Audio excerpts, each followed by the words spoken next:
So welcome to that session, which is focusing on innovative agri-tech and food startup. We are organizing this session in partnership with the Technical Center for Agriculture, CTEA. And we have the privilege to have with us Adrien, Investment Director from the Moringa Partnership, who will be the moderator of that session. So I'm going to welcome Adrien on stage, and we're going to start. We know that people will come slowly, but I would invite everyone to come closer. It's going to be nicer for the entrepreneurs. The floor is yours. Bonjour, good morning. Hi, everyone. My name is Ken Lorento. I work for the Technical Center for Agriculture and Rural Cooperation.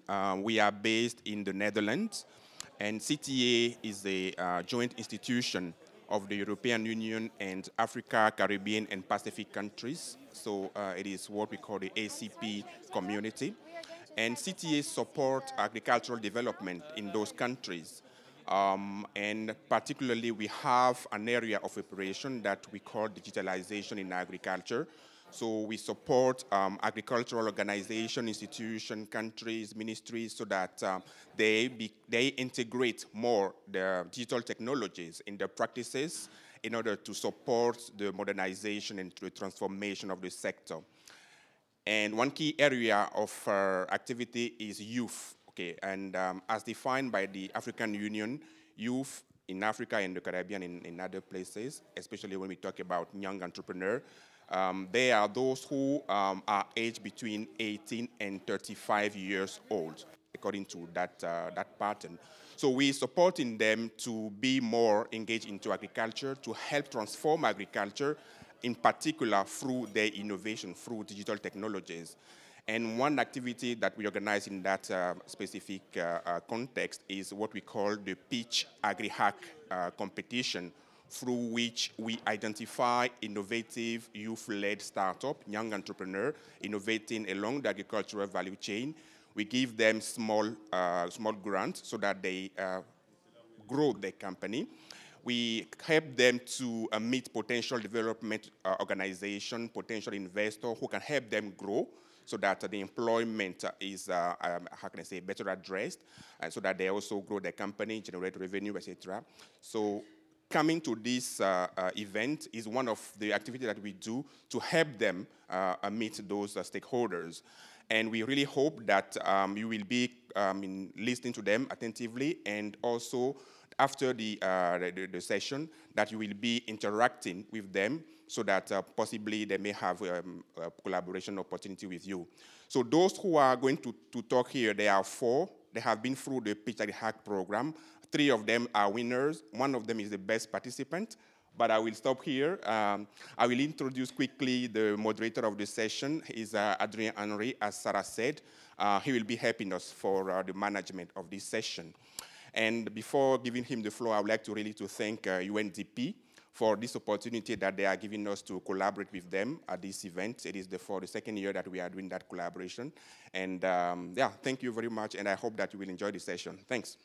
So, Adrien. Yeah. Can you hear me? Yes. So good morning, everybody. Very pleased and honored to be here moderating the session. As said, I'm Adrien. I'm one of the directors of the Moringa Partnership. Moringa Partnership is a private equity management team within the Edmond de Rotschild private equity platform. And we're now busy with our agroforestry and regenerative agriculture fund. So particularly thrilled to moderate this session about agri-tech and food value chain.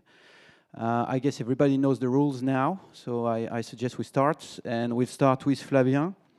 Flavien with the Save Our Agriculture company from Cameroon and Senegal. He's going to talk to us about aquaponics and how you can establish performing farms. The floor is yours. Thank you, Adrien. Good morning, everyone. I am Flavien. I'm the founder of Save Our Agriculture. 3 years ago, we decided to build that company because I was born in a rural area in my country, and I was in touch with the fact that more than 40% of the rural harvest cannot reach the cities and is going to the post-harvest part of our productions. So many people are living in large cities, but food is not reaching them. So we noticed that problem, but additionally, that amount of people who are living in cities is growing every year. So on this design, you have approximately the number of people who are going from village to cities every year, and it's growing every year around 10% in Cameroon. So we decided to bring a solution to that problem. But another thing that could be highlighted is the fact that around 70% of the water that is on the planet is consumed by the agricultural activity. So first, we need to bring food from rural areas to cities. We need to save water while growing food. And then we need to consider the fact that the amount of people in cities is growing every year. This is why we decided to introduce that process, which is called aquaponics, that has been existing in the Asian continent since the 70s. How is it working? First, we have that part of fish system. So we are raising fishes. In Cameroon, actually, we are raising catfishes, tilapias, and carps. And we are using in a closed agricultural cycle that has been designed and patented by our company at the African Organization for Intellectual Property. We design those systems, and we help the smallholder farmers that want to grow their food by themselves to have around 2 to 3 more harvests than in traditional agriculture, while only using 10% of the water that was wasted in traditional agriculture. So since we have more harvest on small spaces, we can grow food in cities because there is not enough areas for everyone in those spaces. The company activity began 3 years ago with small systems. We wanted to show people that aquaponics can work in Africa with materials that are found around us. And progressively, we designed more and more developed systems. So today, we have, for example, this one in front of you. In 3 months, we have around 1,700 lettuce heads that are grown regularly. And we continued on the development process, and we are actually introducing on the market that kind of systems that are based on the container or the shipping container. It's an entirely autonomous aquaponics unit that is commanded based on a mobile application and a web-based application. So we wanted to take care of the fact that many people that are working in agriculture in Africa are old, so they don't have enough workforce to develop our agriculture as we want. So in this unit, you have solar panels to be entirely autonomous in energy, electricity, and water. We are harvesting around 400 kilograms of fishes every 4 months and 800 kilograms of lettuces, and we can do it for many other kind of products. Concerning the value-added part, on the environmental aspect, I said it before, we are using only 10% of the water that was used in traditional agriculture. We are reducing the carbon footprint because since we are growing food in cities, we are reducing the fossil energy that was used for transport, and then there is no chemical in our process because fish's excrement are transformed into fertilizer. On the economical part, first, we have 2 kinds of products, fishes and lettuce and vegetables. There are more revenues for farmers, and the last part is the creation of an integrated system that allows farmers to lose anything in the process.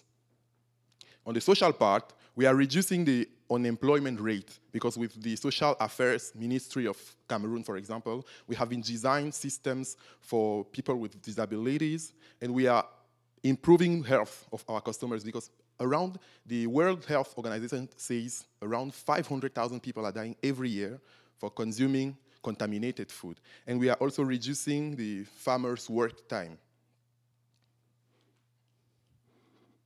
These are the kind of products, excuse me, I will be on that side.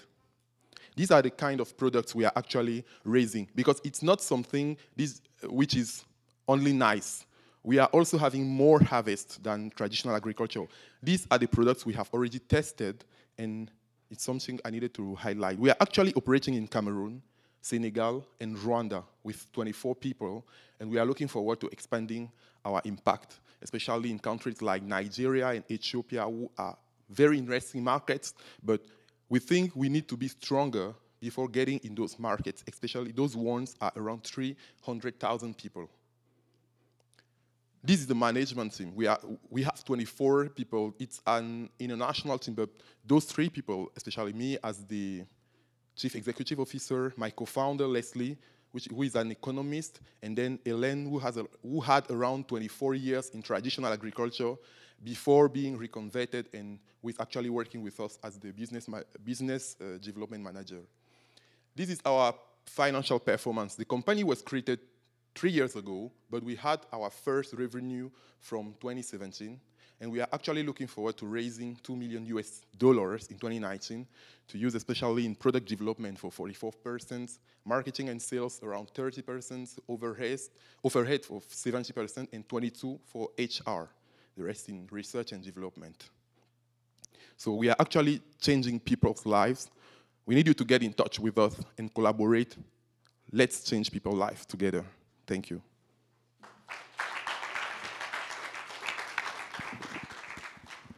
Thank you very much, Flavien. If you allow me, I'll start with the first questions, and then I'm waiting questions from you guys in the floor. We have a few minutes. First one is, who are your customers? Whom are you selling to? Are they individuals? Are they companies? And then depending on the answer, how do you protect your margin? Thank you very much for that question. The business model has been dynamic for the last year.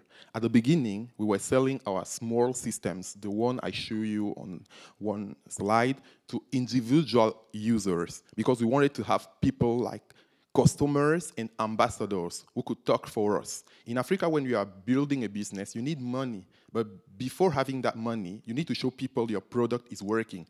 So we first targeted individual owners who wanted to grow their proper food at home. But with those small systems, you can't raise so much harvest. So progressively, we have been developed. Actually, our customers, we have around 83% of our customers who are restaurateurs and people in business. So they are using our systems to grow food and then they sell that food.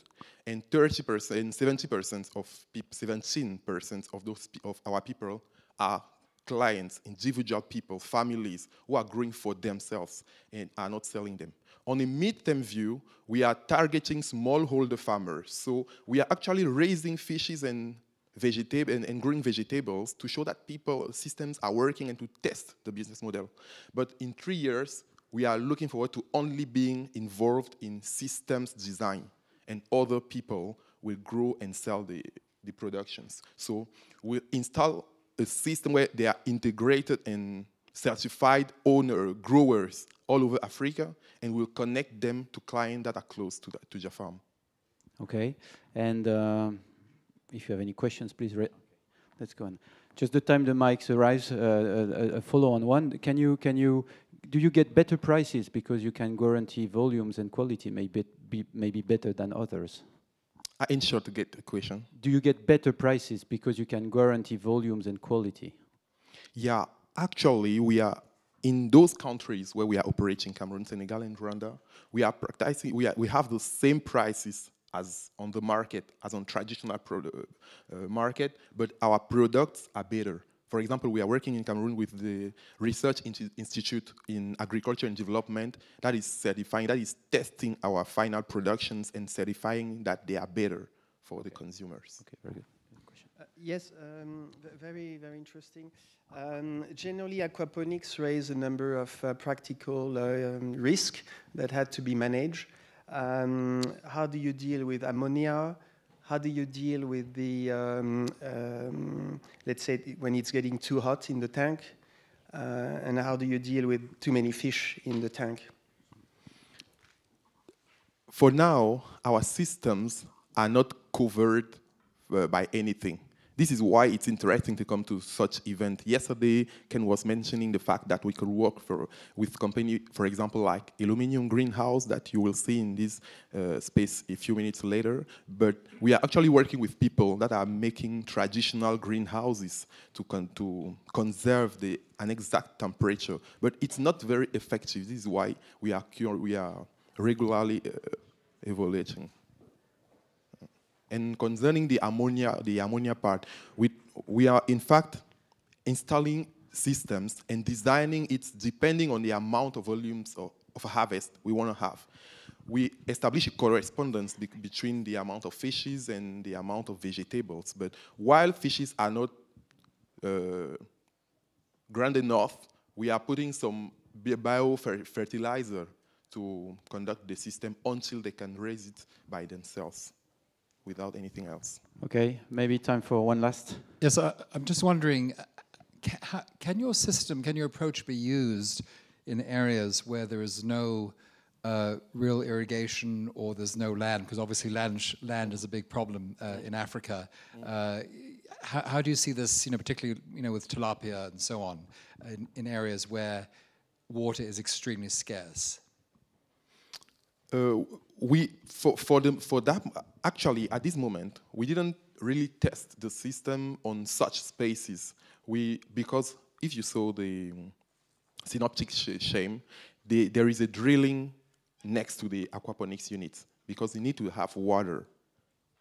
But additionally, I will also mention the fact that there is not the amount that we were using in traditional agriculture. For example, this greenhouse, our first greenhouse, has been installed in an area in Douala called Yansoki, and in that area, the amount of water that was collected and saved was using to help 300 people every day. Yeah. Okay, I'm afraid we have to stop here, but I see that curiosity is coming, so you can continue discussions afterwards. Thank you very much, Flavien. Thank you. So now I would like to invite Sonita from Fenou Packaging. Fenou is a company in Benin, so the language is French, comme pour moi. So maybe there will be a little bit of both, but I think it will be good. The floor is yours, Sonita. Good morning.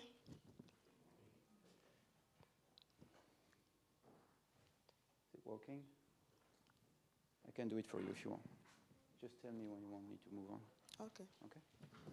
In Africa, we export what we produce and import what we consume. Our local production is therefore negated for foreign that are not necessarily a better quality. Also, 80% of agri-food products made in Africa are badly packaged. This creates food losses and is the basis of the slump registered by producers. The question now is, how can African countries fight against poverty and unemployment if we don't promote our local resources? It is to answer this question we decided to create our startup. Fenou Foods focuses on processing local agricultural raw material. Among products, you can find yam couscous, cassava couscous, beans, and natural spice.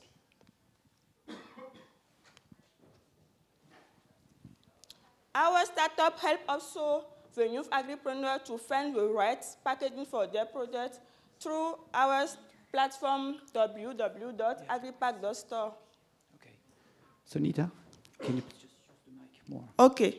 That's better.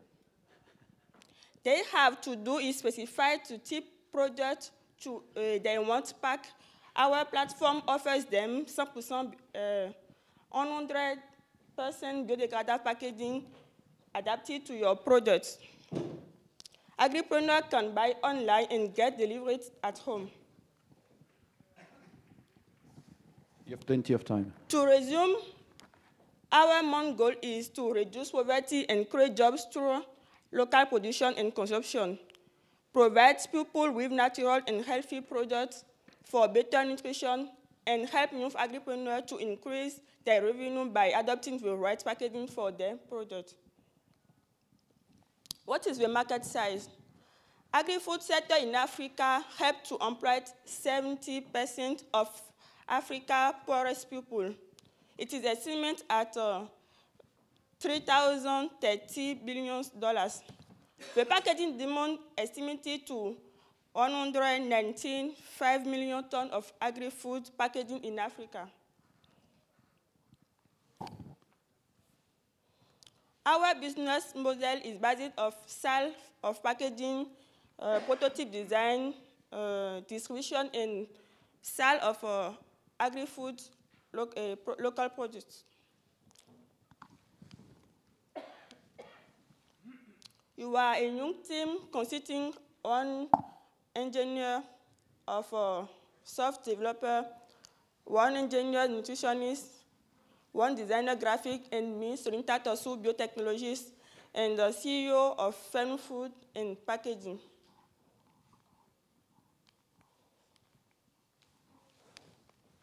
Thank you. Okay. Thank you, Sonita. You were very, very, very efficient. A few minutes only, so it leaves us plenty of space for the questions, and I hope you will have some questions from the floor. Oh, already? Okay, so let's start. Can you speak slowly, please, for the English part of it? Sure. Yeah, of course.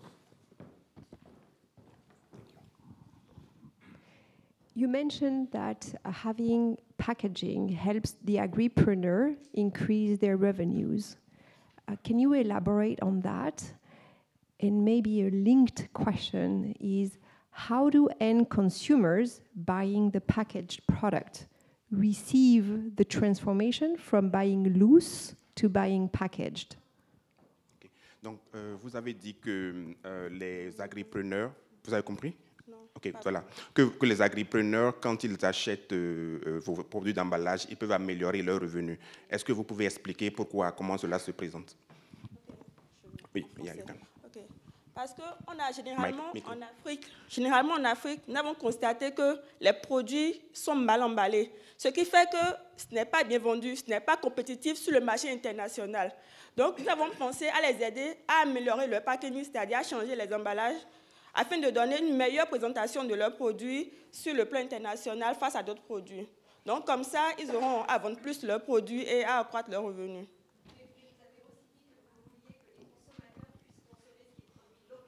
Bien sûr.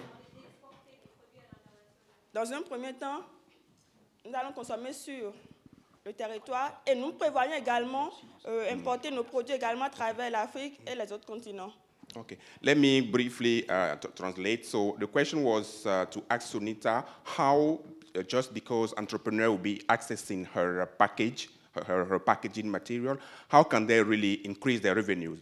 And she's saying that in Benin in particular and other countries in Africa, packaging of product is not well adequately done. And then consumers don't like to buy local food because the packaging is not good. So if they have better packaging, and this has been what they have been experimenting, they earn more revenues because consumers are more inclined to buy their product. And another question was asking her why at the same time, or how at the same time she can be aiming at local consumer buying those local food and at the same time exporting. And I understand that she said that these are two different strategies basically that they are pursuing. First, of course, they want local food to be consumed locally, but if there is an export market, they are also available to also sell there. Yeah, I think. Another question? Okay. Okay, I'm becoming the moderator now. Yeah, go ahead. Thank you so much. Thank you. I just would like to know, Benin has introduced very recently a law against plastic bags. I think it's a very sensitive approach. Now, what are the materials used to do your packaging? And if it's plastic, what are the solutions to avoid that this plastic ends into the nature? Okay. Que le Bénin a récemment adopté une loi contre l'utilisation du plastique. Donc, avec quel matériel vous faites vos produits d'emballage? Et si c'est avec du plastique, comment est-ce que vous comptez réagir par rapport à cette loi qui a été adoptée au Bénin? Justement, c'est ça. Parce que, oui, parce que au Bénin et dans certains pays de l'Afrique, il y a une loi en vigueur qui est contre l'utilisation des sachets plastiques. Nous venons aider les entrepreneurs qui utilisent les sachets à respecter la nouvelle loi. Nous leur offrons des emballages 100% biodégradables. Okay, so the packaging is not made of plastic. So they are actually helping entrepreneurs, especially young entrepreneurs, to respond to that new law that has been taken in Benin. So they are using biodegradable products for their packaging. Question? Yeah, please.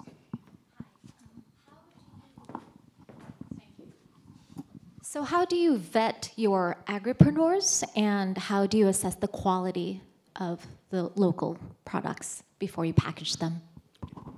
Donc, les entrepreneurs avec lesquels vous travaillez, comment est-ce que vous vous assurez de la qualité de leurs produits pour pouvoir éventuellement les aider à mieux vendre ça à d'autres acteurs? En ce qui concerne la qualité de leurs produits, nous n'intervenons pas.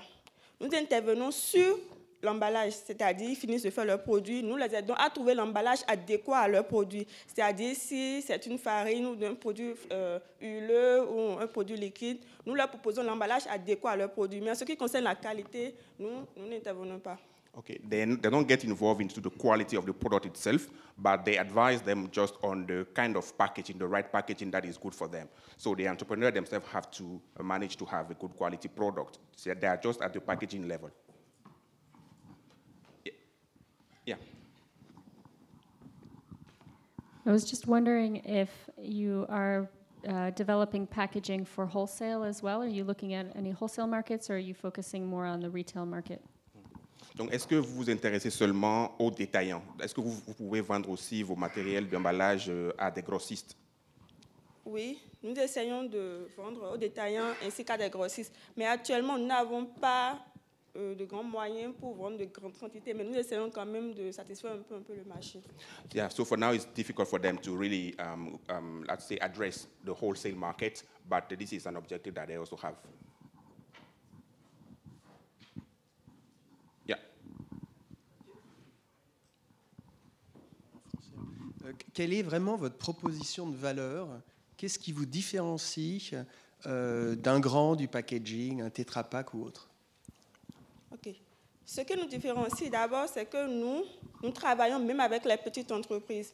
La plupart du temps, ceux qui font des emballages, il faut prendre de grandes quantités. Alors que souvent, quand nous commençons en tant que jeunes entrepreneurs comme moi, nous n'avons pas le grand moyen pour prendre de grandes quantités. Donc, même si vous commencez aujourd'hui, vous avez besoin de 50 emballages, nous sommes là à vous accompagner pour trouver l'emballage adéquat à votre produit.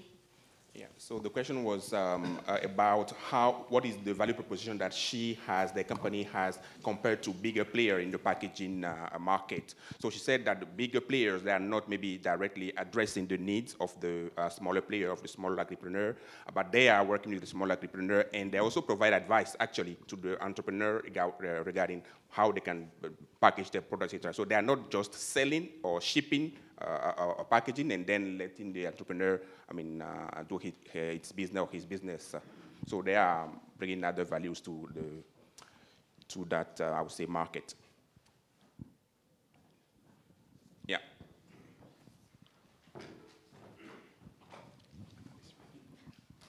Just wanted to know how you actually make the packages. Did you buy machines, or did you invite a process yourself?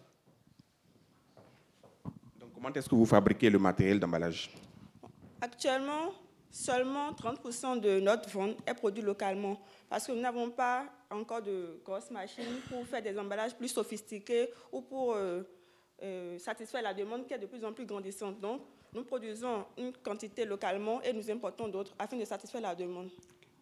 Mais à long terme, nous prévoyons accroître notre capacité de production en achetant des grosses machines et en installant notre usine afin de satisfaire la demande. So for now, they have small machinery. They can serve about 30% of the market. But in the future, if maybe you give them more funds, they will be able to buy bigger machines, and then they can produce material for the 100% market. Okay? Thank you. I think that's good. We okay? Okay, let's move on then. Thank you very, very much, Sonita and Ken. We're now talking about even more technology with solar-powered and even smart greenhouses. And we welcome in Brian from Kenya. Brian, the floor is yours. And I'm giving you that.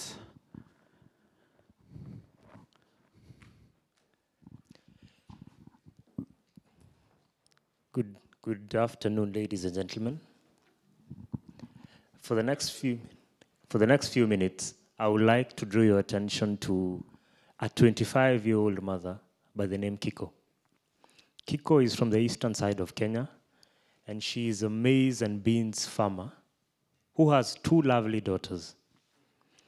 Kiko depends on her farming activities, number 1, to provide food for her family, and with a surplus, she's able to sell it off and pay for basic education and health care for her 2 daughters. What happens if it doesn't rain? Or if it does, it's not enough. Kiko is faced with starvation, and to make it worse, her family does not have access to the basic amenities I just mentioned.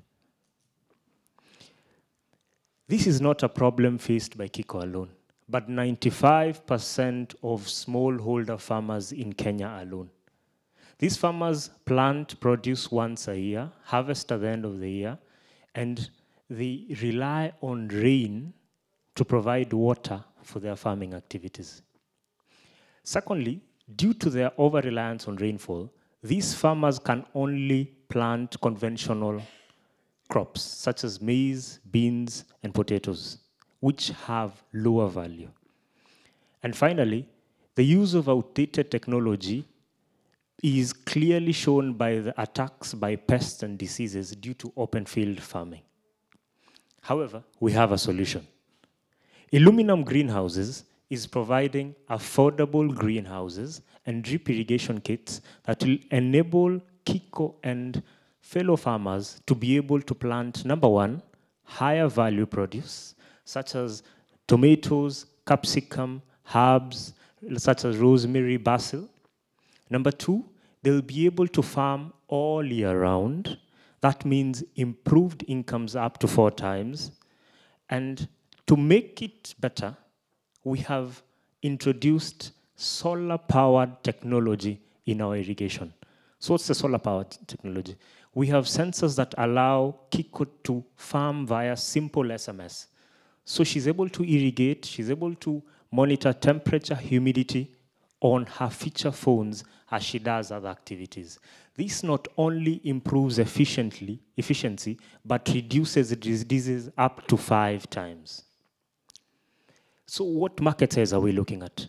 Kenya alone has 6.5 million smallholder farmers. 6.5. That's the number we're seeking to address in Kenya alone before we move into the rest of Africa. How do we make money? Aluminum greenhouses has been in operation for the last 4 years. So we provide greenhouses that go for roughly 1,500 USD. This is 70% of our market. That 20% of our market goes for open field drip irrigation. This is about 300 USD. And the final 10% goes for agronomic support, whereby we provide extension services to the farmers. Our go-to-market strategy is, number 1, we attend agricultural shows that are held all over the country, town to town, that see up to 500,000 farmers attending. We have a members list, and we constantly engage the farmers on a day-to-day basis. Number 2, we work with local agrovets who provide the farmers with inputs and advice. And finally, we have agrovets who we partner with as they sell their inputs. They're able to talk about our company. So far, since 2014, we've seen good growth from 35,000 USD until last year we closed with about 580,000 USD. All this has been growth through sales. We've never raised anything externally, but now we are seeking to start off a Series A investment to close at around June next year with a target of about 1.5 million USD. Our founding team, you can see me there, I'm the CEO. Number 2, we have Taita Ngetich. So I have a background in statistics and accounting. My co-founder has a background in mechanical engineering. He's been instrumental in the development of our sensor technology. I deal with the operational basis and the financial and economic modeling of our farm. We have Charity, who's a hipster and is in charge of marketing and sales. Thank you very much.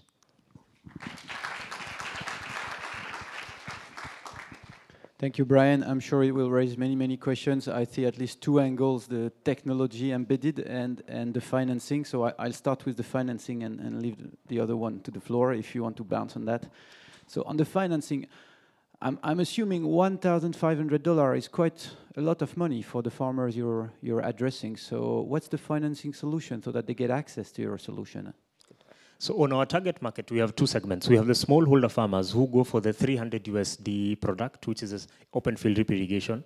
For the greenhouses, we have the medium scale farmer who's maybe working somewhere and wants a side hustle.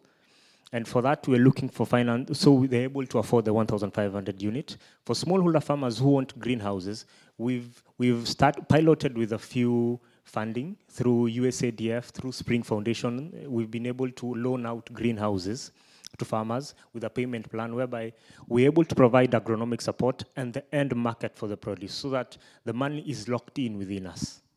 So I understand your basic model is the selling of the equipment. Yes. Okay, no leasing solution no or... leasing. Okay. But now with external funding, we'll be able to have a payment plan approach for the greenhouses. Okay, okay, thank you. So, questions in the floor, maybe, or I go on?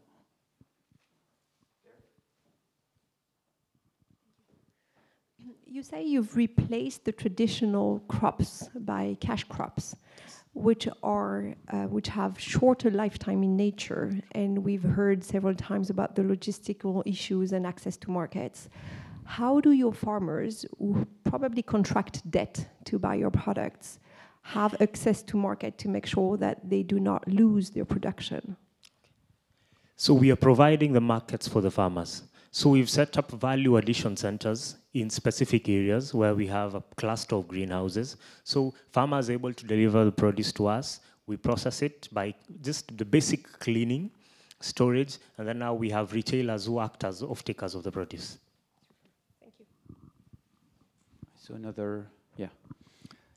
The question around the barriers to entry for your particular product, it would appear, and I'm not sure, that a better funded player could possibly copy your product and distribute it on a wider basis. What do you have in place to protect your intellectual property, and what is the intellectual property, or is it just that you've stolen a march on the competitors and you ahead of the game? I think the biggest advantage you have is the fast to market. We've been around for the last 7 years. We have our agents in the ground. The Kenyan market is not that easy to crack. And with our agents, we have sectioned the country in a really organized manner. And with the local agrovets, we have a good distribution channel. Thank you. And if I go on with this, on the techno side, is it your own technology? Is it part your technology, part other technologies? Do you have any IP on that? Yes, we do have IP. We own the IP rights to it. It's our own technology. Okay. Yes. Okay, good. Any other questions from the floor? If not, I think we can thank you very, very much, Brian, and wish you the best for the fundraising now. Thanks. Okay, and last but not least, I'm now welcoming Alima from Cowtribe. Cowtribe is a company in Ghana. Thank you for pitching for me. No problem. The floor is yours now. Please. Okay. Greetings from Africa. From my home continent, diseases such as foot and mouth, swine fever, Newcastle, blackleg, hemorrhagic septicemia kill livestock, and they rob poor farmers like my parents over $3 billion of income annually.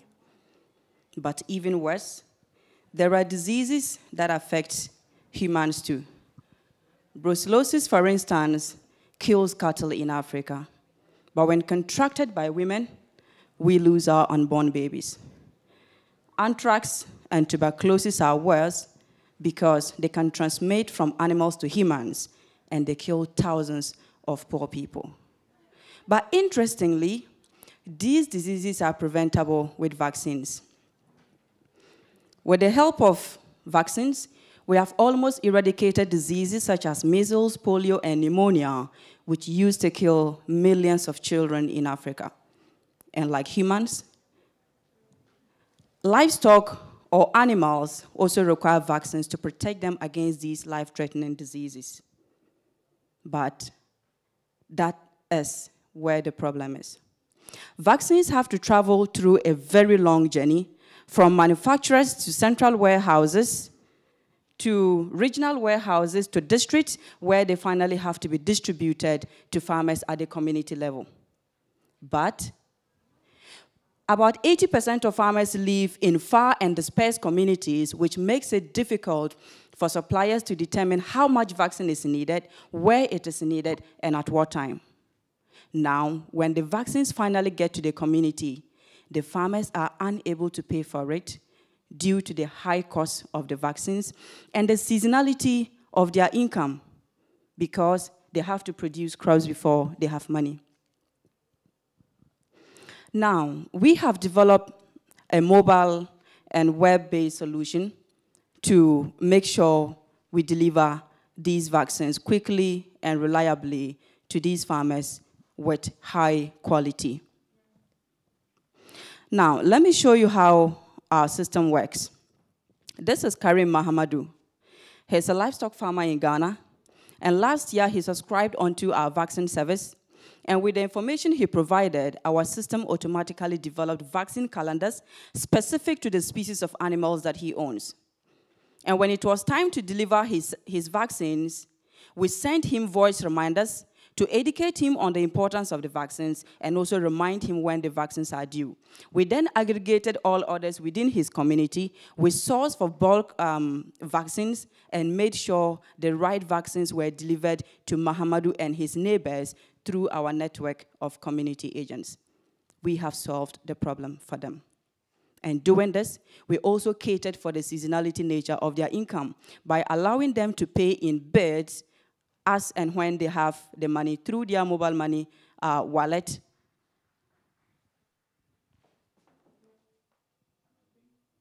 Okay. So we went into this because we saw a huge market. In Africa, the livestock vaccine segment is worth $25 billion and growing at a staggering 9% per annum. We have strategically located ourselves in the livestock sector, even though we operate in the logistics market.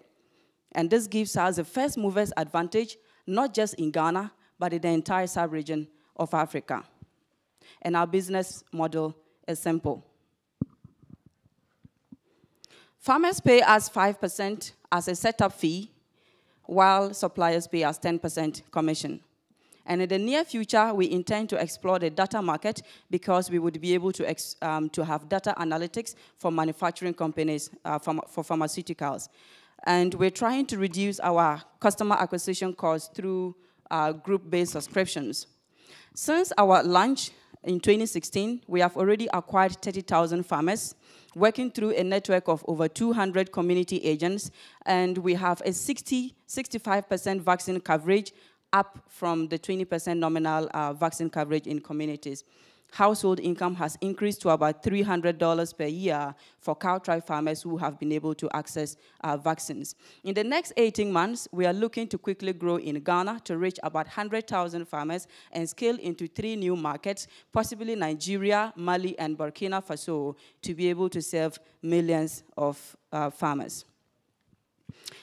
With an investment worth $500,000, we would be able to finance our product roadmap as well as our customer acquisition strategies. We have already raised $100,000 in equity and grant so far.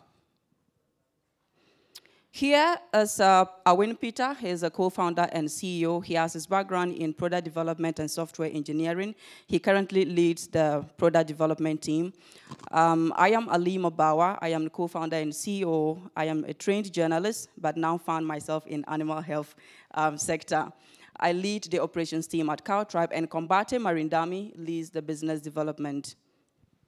We do think that solving a supply chain problem might not sound that glamorous, and it can't afford these farmers a fancy vacation or enough money to buy a BMW, but we do think it is enough for them to take their children to school, pay medical fees, put food on their table, and together we invite you on this journey with us, and we can climb quickly out of poverty. Thank you.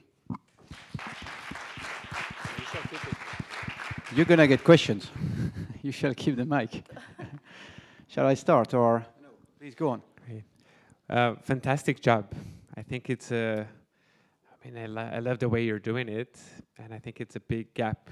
Now, I was just wondering, like, I'm a bit skeptical of the B2C model, so selling directly to farmers, just because, you know, when we look at families deciding whether to immunize their children, they also fail to do it massively. Like, they don't follow through, especially if it's multiple doses. So I would expect the same problem with the animals, or even worse. So this idea of working through the cooperatives, I think I would focus on that, like B2B, and then, you know, they have a pain point because it's hard for them to make sure all of the farmers are following through on the plans. So maybe, I guess I would scale through that way. I don't know. Yeah, thank you. But initially, you know, our model has evolved a number of times. We started with the B2C, even though now we're still doing it, but we're focused more on group subscriptions. That is a B2B. We have a lot of NGOs that are working with thousands of farmers, and we connect with these NGOs to be able to subscribe their farmers onto our platform. And we have signed a number of partnerships. One of them recently is a Cattle Farmers Association of Ghana, which has an active membership of 5,000, and we are subscribing all of them onto our platform, which is quite easier, and it's one of our strategies to be able to reduce acquisition costs, as well as being able to deliver the service to them. Yeah. Thank you for the presentation. I'm wondering a bit about the other side in terms of recruitment, which is the vets. How do you find the vets, and how do you work with them? And then as you're thinking about scaling to other regions or other countries, how would you find vets, particularly in areas where there may not be enough to really serve the population of livestock that your platform could create the demand for? So just to take it from the bottom, where there may not be enough. In Ghana currently, we have about 31 vet doctors, which is impossible to serve the about 5 million livestock farmers. And we have about 600 vet technicians who work at the community level. But you find these people working in towns because it is not there's no incentive, business incentive, for them to work at the community level.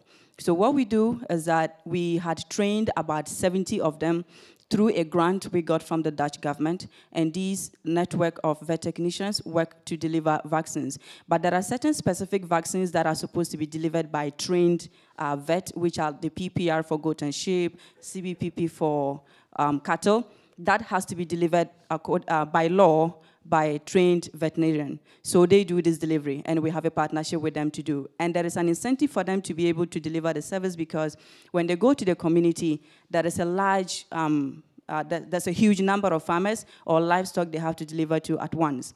And at the agent level, we have about 200 of them who can deliver the I2 vaccines for Newcastle.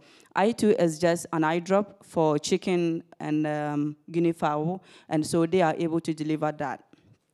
So the recruitment is not a big deal for us. And scaling into other countries like Mali, they already have a structured system where private people can go into the delivery of vaccines. So we do think it is going to be an easy entry for us, also leveraging on the partnership of the Cattle Farmers Association, and they are already working with a network of trained veterinarians. Okay. Any other questions? I have one. Go ahead. Yeah, I think it's very good to start with the farmer's need, but then how do you manage with the logistics for the stocks and your purchasing? Obviously, there must be some volumes thresholds so that you can have a rolling basis, I guess. Yeah, so what we're doing, we are managing to skip the warehousing or the stocking system, because when every farmer registers, the system automatically will generate a vaccine calendar to know that for this species of animal, currently there is PPR vaccine going on for goat and sheep in 2 regions. So all the farmers, we have all that aggregated, and we already just connected to the vaccine department to let them know on this particular date, you have to deliver this amount of vaccines to the specific community or town. And they already have in stock from government, because government controls the vaccine. They allow private individuals to import, then government takes control of it and distribute to the regional level. So they just need to have information about how much vaccine is needed, and then they can be able to deliver. Okay, okay, very clear. Is there any other question to Alima or any of the other entrepreneurs we've been having here? No? Okay, okay, so I'm left with thanking you very, very much. It's been a real pleasure to host this session, and I hope you'll get everything you need. Yes?